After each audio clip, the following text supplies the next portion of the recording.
Welcome back you. Last हमने जो video उसमें क्या समझा, जीएसटी का डेफिनेशन। अब मैं बात क्या कर रहा था, व्हाट इज एग्जैक्टली जीएसटी के अंदर मल्टी स्टेज की बात कर रहा था। मल्टी स्टेज क्या होती है समझ लो। Tax will be levied at each stage in the supply chain. जो सप्लाई चेन होना है उसके हर स्टेप पे लगता है, हर स्टेज पे लगता है। फॉर एग्जाम्पल ये देख पा रहे हो आप इमेज में, मैन्युफैक्चरर, ये देख पा रहे हो डिस्ट्रीब्यूटर, और ये देख पा रहे हो फाइनल कंजम्पशन। ठीक है, तो हर स्टेज पे लगता है। जैसे मैन्युफैक्चरर से यहाँ पर आया, किसके पास, डिस्ट्रीब्यूटर है, होलसेलर के पास, फिर फाइनल कंजम्पशन के लिए आया जो शॉप्स होती है, जो रिटेलर्स होते हैं। तो हर एक स्टेज से होकर के गुजरता है, जिसको कहा जाता है मल्टी स्टेज। तो सप्लाई चेन क्या होती है बात करेंगे आप आगे। सप्लाई चेन को भी समझ लेते हैं। देखो ये एक रॉ मटेरियल है। रॉ मटेरियल क्या होता है, कच्चा माल। कोई भी मैन्युफैक्चरर रॉ मटेरियल खरीद के लाता है। ठीक है, मैन्युफैक्चरर है, रॉ मटेरियल खरीद के लाया, कितने का हम समझ लेते हैं। रॉ मटेरियल अभी हम आगे एग्जाम्पल में समझेंगे। अभी ये क्या हो गया, स्टेज है, सप्लाई चेन के बारे में समझ रहे हैं कि बाय रॉ मटेरियल प्रोक्योरमेंट। फिर उसके बाद ये क्या करा, इसको मैन्युफैक्चरिंग किया। उसके बाद क्या करा, वैल्यू एडिशन किया। कितना, 30 रुपीज, मतलब वैल्यू एड कहां पर हुआ, मैन्युफैक्चरर ने किसके पास भेजा, वहां पर वैल्यू एडिशन हुआ डिस्ट्रीब्यूटर या वेयर हाउस में, मतलब होलसेलिंग में। ठीक है, उसके बाद ये क्या हो गया, यहाँ पर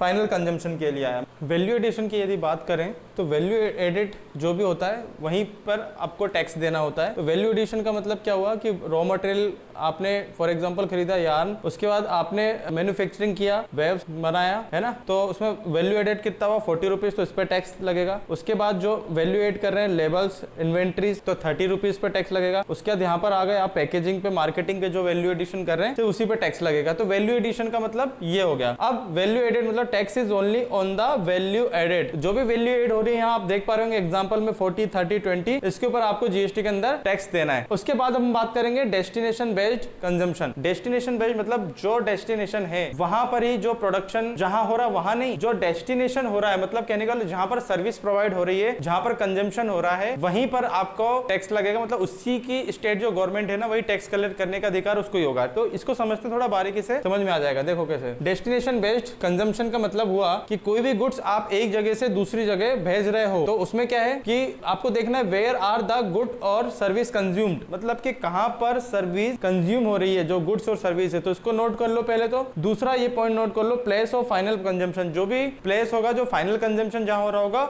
उस स्टेट को मानेंगे, वही स्टेट गवर्नमेंट टैक्स कलेक्ट करेगी। ठीक है, और बारीकी से समझते हैं इसको कि the authority having jurisdiction here, मतलब जो भी वहां का स्टेट गवर्नमेंट होगा वो टैक्स को कलेक्ट करेगा, टैक्स का कलेक्शन। ठीक है, अब ये मध्य प्रदेश की बात कर रहा हूं मैं, और ये राजस्थान की बात कर रहा हूं।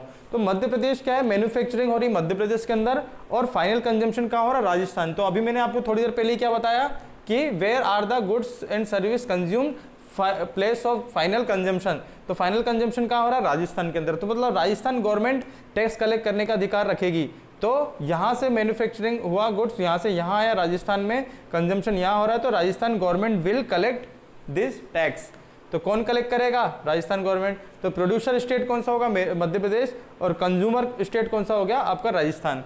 तो इस तरह से आपका होता है डेस्टिनेशन बेस्ड कंजम्पशन इसके अंदर। इसलिए जो इतनी सारी सिरदर्दी थी वो सब खत्म हो गई।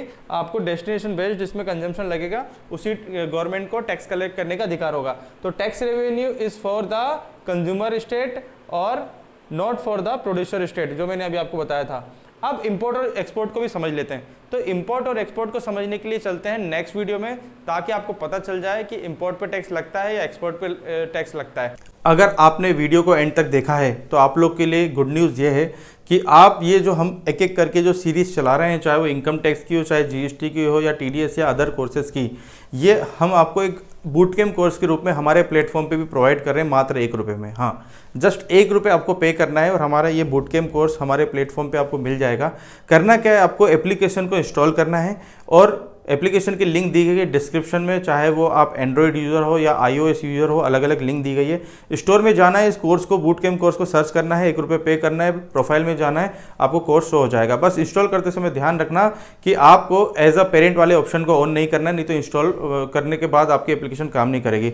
तो वीडियो इन्फॉर्मेटिव लगा है, आपके काम का है, तो लाइक जरूर करें, चैनल पर पहली बार आए तो सब्सक्राइब जरूर करें, और वीडियो को शेयर करना नहीं भूलें। इस तरह के कंटिन्यूसली एक एक टॉपिक को हम कंटिन्यू आगे यूट्यूब पे भी कवर करने वाले हैं। और जब आप हमारे प्लेटफॉर्म पे जाओगे तो वहां पर और भी सारे सपोर्ट सिस्टम आपको प्रोवाइड किए जाते हैं। हमारे एडवांस कोर्स के बारे में आपको जानकारी मिलेगी, जिसको सीखने के बाद स्टूडेंट्स अपने नेक्स्ट लेवल पे पहुंच रहे हैं। तो लाइक करें, शेयर करें, सब्सक्राइब करें। मिलते हैं नेक्स्ट वीडियो में, तब तक के लिए goodbye, thank you so much.